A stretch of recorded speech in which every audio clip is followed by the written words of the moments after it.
안녕하십니까? 성남동북교회 성도 여러분. 하나님의 평강과 은혜가 여러분의 각 가정에 함께하기를 기도합니다. 오늘 금요일 말씀은 요한복음 20장에 있는 말씀을 통하여 함께 은혜를 나누고자 합니다.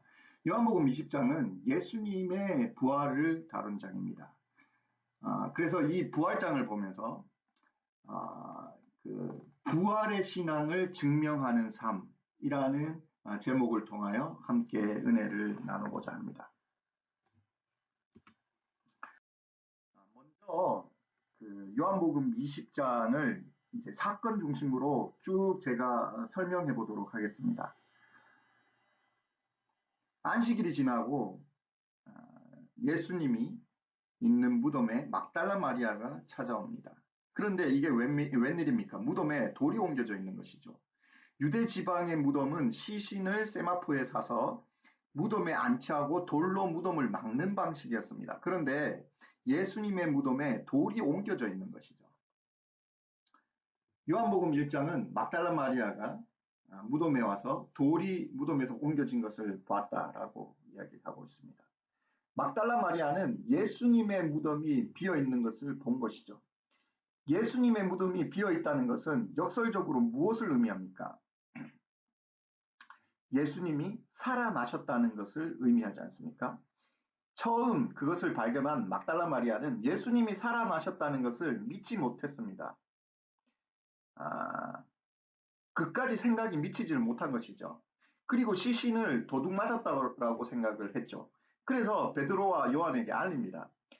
베드로와 요한도 예수님이 부활했다고 생각하지 못했습니다. 그래서 그들은 무덤 안을 살피죠. 그랬더니 예수님의 시신을 쌌던 세마포가 잘 정돈된 대로 그 자리에 있는 것이죠.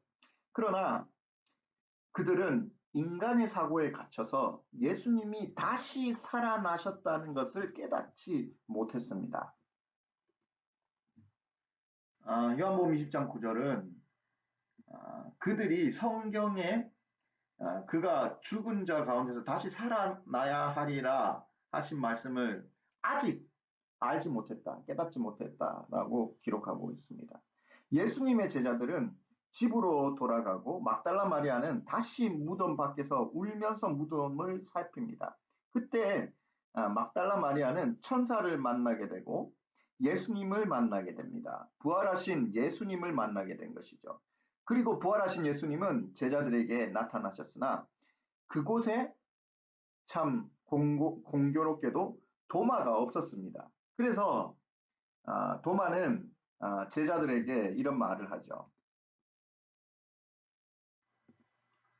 다른 제자들이 그에게 이르되 우리가 주를 보았노라 하니 도마가 이르되 내가 그의 손에 못자국을 보며 내 손가락을 그 못자국에 넣으며 내 손을 그 옆구리에 넣어보지 않고는 믿지 아니하겠노라 하니라. 이 장면은 요한복음에만 특별히 기록된 장면입니다. 이 도마가 예수님의 그 옆구리에 그리고 그 손에 못자국에 내 그 손을 넣어보지 않고는 내 믿지 않겠다라고 한 이 기록이 요한복음에만 기록되어 있는 것입니다. 제가 처음 요한복음 강해를 시작할 때 살짝 다루었던 부분이지만 다시 이야기를 해보도록 하겠습니다. 요한은 예수님을 직접 보고 경험한 마지막 제자였습니다. 예수님의 부활을 목격한 마지막 세대인 것이죠. 그래서 그는 요한복음을 쓰면서 예수님을 보지 못하고 직접 경험하지 못한 신앙 공동체에 꼭 전해야 할 메시지가 있었습니다. 그것이 요한복음의 핵심 메시지였던 것입니다. 그것은 오늘날 우리 재림교인에게도 동일한 메시지가 되겠죠. 왜냐하면 오늘날 또 우리가 예수님을 직접 보고 경험하지 못한 세대이기 때문이죠. 우리들도 요한이 메시지를 전한 대상과 같이 예수님을 직접 경험하지 못했다는 것입니다. 요한이 전한 메시지는 오늘을 살아가는 우리에게도 중요한 메시지인 것이죠. 저는 요한복음 강해를 하면서 공간복음과 다른 느낌을 받습니다. 공간복음은 예수님을 살아생전 경험한 세대들이 살아있을 때 기록한 메시지예요. 그러나 요한복음은 다르죠. 그래서 요한복음이 저에게 더 애착이 있게 다가오는 것 같습니다. 그리고 오늘날을 살아가는 성도들에게도 더 애착 있게 다가오지 않겠습니까? 요한은 굳이 도마의 이야기를 기록하면서 예수님을 살아생전 경험하지 못한 세대들에게 메시지를 전합니다. 그 메시지는 이것입니다. 이것은 오늘날 우리에게도 아주 중요한 메시지겠죠.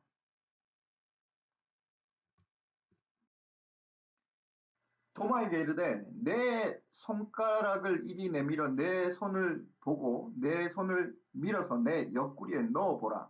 그리하여 믿음 없는 자가 되지 말고 믿는 자가 되라. 여러분, 예수님을 보지 않은 세대에게 이것은 너무나 큰 도전적인 메시지인 겁니다. 보지 않고 믿으라는 것이에요. 믿음 없는 자가 되지 말고 믿으라는 것입니다. 도마가 대답하여 이르되 나의 주님이요 나의 하나님이시니이다. 예수께서 이르시되 너는 나를 본고로 믿느냐 보지 못하고 믿는 자들은 복되도다 하시니라. 여러분, 우리는 예수님을 보지 못했어요. 그 당시 요한은 예수님을 본 마지막 제자였습니다. 그리고 예수님을 보지 못한 세대들에게 메시지를 전하고 있는 것입니다. 이 메시지는 오늘날 우리에게도 적용되는 것이죠. 적용되는 것이죠. 믿음 없는 자가 되지 말고 믿는 자가 여러분 되시기 바랍니다. 보지 못하고 믿는 자들은 복되도다라고 성경은 이야기하고 있습니다. 오직 이것을 기록함은 너희로 예수께서 하나님의 아들 그리스도이심을 믿게 하려 하며 또 너희로 믿고 그 이름을 힘입어 생명을 얻게 하려 함이니라. 하나님의 아들 그리스도를 믿읍시다. 그 이름을 힘입어 생명을 얻으시기를 주님의 이름으로 축원합니다. 그러나 여러분, 우리의 삶은 지금 어떻습니까? 오늘 요한복음 20장의 삶을 살고 있지는 않습니까?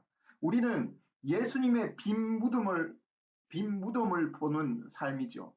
예수님의 말씀을 매일같이 듣고 사나 예수님의 부활하신 무덤을 보고 예수님이 부활하셨다고 깨닫지 못하는 삶을 살지는 않습니까? 도마처럼 더 확실한 증거를 찾기 위해 내 손가락으로 못자국을 만지고 옆구리에 손을 넣어 보아야겠다고 어리광을 부리고 있지는 않습니까? 오늘날 우리에게도 예수님은 도마에게 하셨던 말씀을 똑같이 하시지 않습니까? 믿음 없는 자가 되지 말고 믿는 자가 되라고.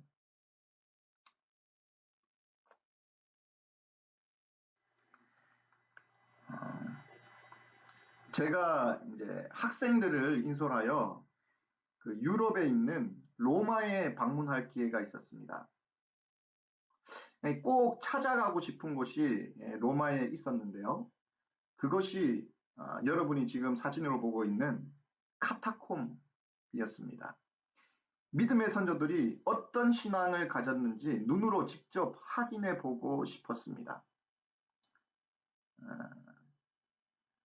로마 인근에는 60여 개의 지하 공동묘지가 발견되었는데 그 가운데 가장 전형적이고 가장 큰 규모의 카타콤이라고 불리는 성 칼리스토 카타콤에 방문을 했습니다.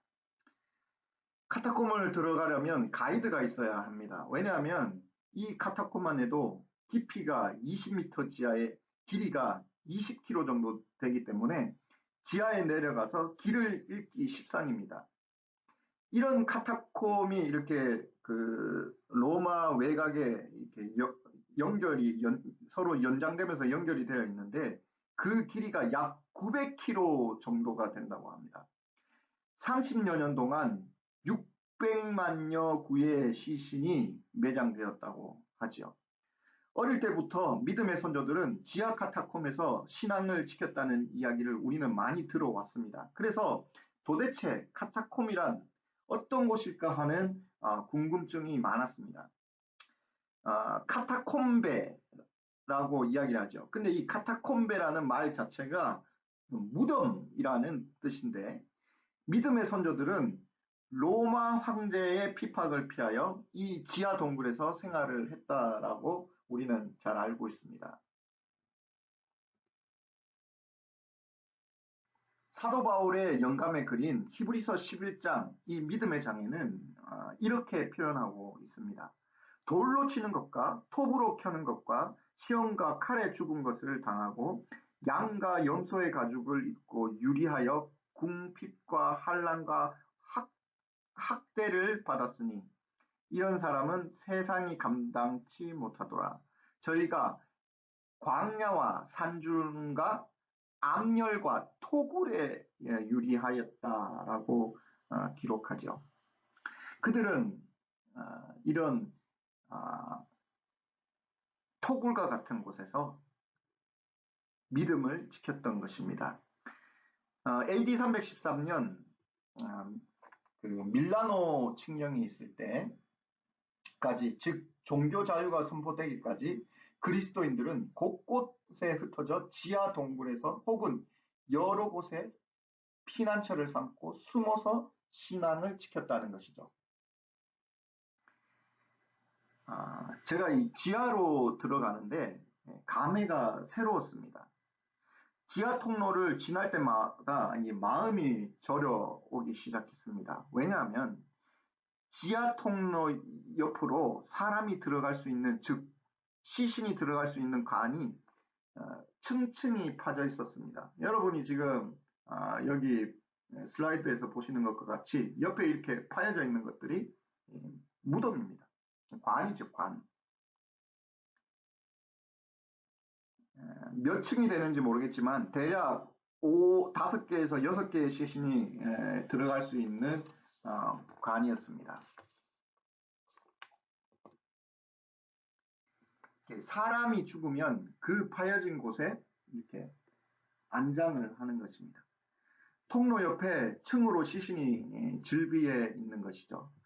즉 그리스도인들은 거기서 생활하면서 그 시신들과 함께 지내고 그 시신들을 보면서 그 안에서 지냈던 것입니다. 여러분, 그들이 통로를 지나면서 아버지의 시신도 보고 어머니의 시신도 보고 할아버지 시신도 보는 것이죠. 체칠리아라 이름하는 여인은 그 500년 이상 시신이 썩지 않고 보존되어 있었다라고 합니다. 그러니까 반세기 동안 그 시신이 썩지 않고 그대로 이렇게 볼 수 있었다는 것이죠. 그러니까 그곳에 믿음의 선조들이 살아가면서 부모, 형제, 증조, 고조부까지 보면서 살았다는 거예요. 그것이 가능했던 것은 그쪽 지방은 이 석회질 토양이라 썩는 냄새가 잘 완화되기 때문에 이것이 가능하다라고 합니다. 이제 성경에도 회칠한 무덤이라는 말이 나오지 않습니까? 이 회칠한 무덤이란 말이 이 회가 회칠했다는 것이 석회질을 칠했다는 거예요. 이 석회질을 칠하면 그 무덤 안에 그 썩은 시체가 있어도 밖에 회칠을 하면 아무렇지도 않고 뭐 냄새도 나지 않기 때문에 성경에서는 그 겉과 속이 다른 것을 회칠한 무덤이라는 표현을 하는 것입니다. 어쨌든 그들은 지하 통로를 걸어 다니면서 도대체 무슨 생각을 했을까요? 그럼 한번 여러분이 이 지하 통로 이 안에서 살아간다라고 한번 생각을 해보시기 바랍니다. 지하 통로를 지나면서 부모의 시신을 보고 이것은 뭐 영희, 이것은 철이 하면서 얼마나 슬펐을까요? 형제 자매의 그 무덤을 보면서 제 생각에는 슬프기보다는 좀 정신적으로 이상해지지 않았을까요? 그러나 그들은 그들의 감정과 정신에 영향을 줄 수 있는 모든 것을 뛰어넘는 무언가를 가지고 있었던 것입니다. 그것이 무엇일까요? 그것이 바로 부활신앙이었습니다. 아, 가이드가 녹음 통역 음성에서 이들은 이 카타콤에 이런 문장 글씨들을 써 놓았다라고 하더군요. 그것이 요한복음 11장 25절이었습니다. 예수께서 이르시되 나는 부활이요 생명이니 나를 믿는 자는 죽어도 살겠고. 그들은 부활 신앙을 정말 마음속으로 바라고 믿으면서 간직했던 것입니다. 예수 그리스도께서 나는 부활이요 생명이다라는 거예요. 그러면 너희들이 나를 믿으면 너희들도 죽지 않겠다라는 그 신앙을 믿었던 것이죠. 그래서 그들은 정말 그들이 놓여진 환경에서 굴하지 않고 믿음을 가지고 살아갈 수 있었다는 것입니다. 그들은 부활신앙의 확신을 품고 지하 무덤 안에서 살았다는 것이죠. 외부의 핍박을 피하여 지하 무덤에서 살면서 가족 친지들의 시신을 보면서 예수님의 재림과 부활을 기다렸다라는 것입니다. 여기에 보시면 이 카타콤의 이제 카타콤 그 지하 통로를 이렇게 지나다 보면 이런 방들이 나와요. 이런 방들은 가족묘였습니다. 요 가족묘는 그 2, 3평 남짓 되는 방이었는데 여기 공간이 생기지 않습니까? 이렇게 공간이 생기니까 거기서 성찬 예식을 했던 흔적들을 볼 수 있었습니다. 예배할 수 있는 조그만 공간만 있어도 거기서 주님의 몸과 피를 나누는 성찬 예식이 거행되었다는 것이죠. 그들은 환경에 굴하지 않고 주님께 예배하는 삶을 살았다는 것입니다. 그들은 흉물의 시신을 보면서도 생명과 희망을 노래했다는 것이죠. 특별히 이렇게 통로 옆으로 파여진 층계 간 옆에는 이렇게 작은 구멍들이 많이 뚫려 있었습니다. 좀 전에 봤던 그 구멍들과 다르게 이렇게 작은 구멍들이 이렇게 보이죠. 이 작은 구멍들은 이 시신을 안치하기가 참 힘든데 이 작은 구멍들의 역할은 무엇이었을까요? 예, 여러분이 생각하시는 것이 맞습니다. 이 작은 구멍들은 어린아이들의 무덤이었습니다. 그 당시에는 신생아들과 그 면역력이 약한 어린아이들의 치사율이 높았다고 합니다. 그리고 전염병이라도 돌면 3분의 1가량이 죽었다고 합니다. 살아있는 부모가 통로 사이에 안장되어 있는 자식의 시신을 보고 어떤 마음이 들었겠습니까? 그들은 보이는 현실에 자신을 비관하지 않고 부활하신 예수님을 믿고 예배했다는 것이 여러분 놀랍지 않습니까? 엘렌 화이트는 각 시대의 대쟁투에서 예수님의 재림의 때를 표현하면서 이런 표현을 적습니다. 저는 왜 이런 표현을 적었는지 이 글로만 읽었을 때는 잘 몰랐는데 제가 카타콤을 보면서 이해가 되었습니다. 어떤 거를 쓰냐면요.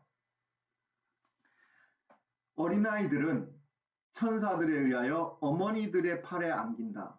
사망으로 오랫동안 헤어졌던 친구들이 다시 만나 다시는 헤어지지 않게 되며 그들은 함께 즐거운 노래를 부르면서 하나님의 도성으로 올라간다. 카타콤이라는 지하 무덤에서 아무것도 모르고 부모의 믿음 때문에 죽었던 어린아이들. 그들은 차가운 석회질 구멍이 아닌 따뜻한 어머니 품에 안길 것이다 라는 겁니다. 숭고한 믿음의 선조들의 믿음은 엘렌 하이슨 그 믿음을 엘렌 하이슨 펜끝으로 위로하고 있었구나 하는 느낌을 제가 받았습니다. 사랑하는 성도 여러분, 엘렌 하이슨 선조들의 믿음을 펜끝으로 위로했을지 모르나 살아나시고 살아계신 예수님은 다시 재림하심으로 우리를 하늘에 데리고 가실 것입니다. 이것을 믿는 재림 신도는 내 앞에 어떤 환란이 놓일지라도 부활의 믿음을 가지고 예배하는 삶을 살지 않겠습니까? 부활이 있다. 이런 말을 하면요. 일반 사람들이 이 말을 듣고 보고 웃어요. 왜? 과학적으로 죽은 사람은 살아날 수가 없으니까요. 그러나 그리스도인들은 이것을 증명할 수 있습니다. 어떻게 증명할 수 있느냐? 그들의 삶으로 증명할 수 있습니다. 저 사람은 정말 시련과 고통 가운데 살아가는데, 야, 나 같으면 정말 정신병에 걸리거나 죽어버릴지도 모르겠는데, 야, 저 사람들은 그것을 극복하고 사는 거구나. 극복하고 살아가네?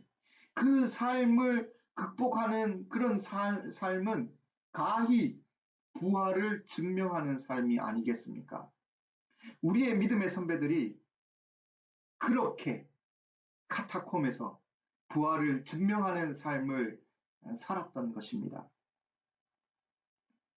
지금 나의 삶이 조금 힘들고 어렵습니까? 왜 하나님은 나에게 이런 환경에 놓이게 하셨을까? 왜 나에게 이런 시련을 허락하셨을까? 사랑하는 성도 여러분, 부활하신 예수님을 바라봅시다. 빈 무덤만 보고 울고 있지 마시고 믿음의 눈을 떠서 부활하신 예수님을 만나시기를 기도합니다. 그리고 내 삶에서 부활의 주님을 증명합시다.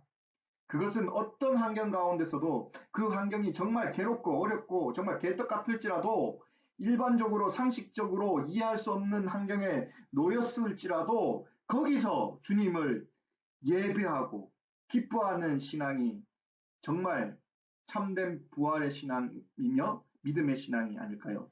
그것을 증명하는 삶이 부활의 신앙을 증명하는 삶이 아닐까요?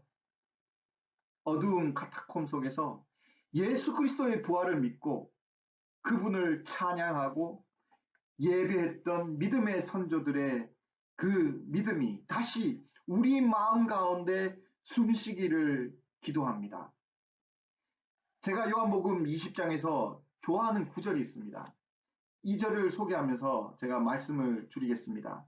예수님이 부활하시고 제자들 앞에 나타나십니다. 그리고 이렇게 말씀하시죠. 예수께서 또 이르시되 너희에게 평강이 있을지어다. 아버지께서 나를 보내신 것 같이 나도 너희를 보내노라. 이 말씀을 하시고 그들을 향하여 숨을 내쉬며 이르시되 성령을 받으라. 예수님의 숨결이 우리 마음 가운데 느껴지는 안식일이 되기를 기도합니다. 우리 가운데 주님의 평강이 있기를 기도합니다. 우리는 예수님을 직접 경험하지 못했습니다. 보지 못했습니다. 그러나 성경은 이렇게 이야기를 하고 있지 않습니까? 보지 못하고 믿는 자들은 복되도다라고 말입니다. 우리는 부활 신앙을 믿음으로 말미암아 삶으로 증명하면서 부활을 확증하는 삶을 살 수 있는 그런 그리스도인들이 되시기를 소망합니다. 이런 부활의 믿음의 소망의 삶이 우리 안에 있기를 원하고 바라고 기도합니다. 행복한 안식일 되시기 바랍니다. 샬롬.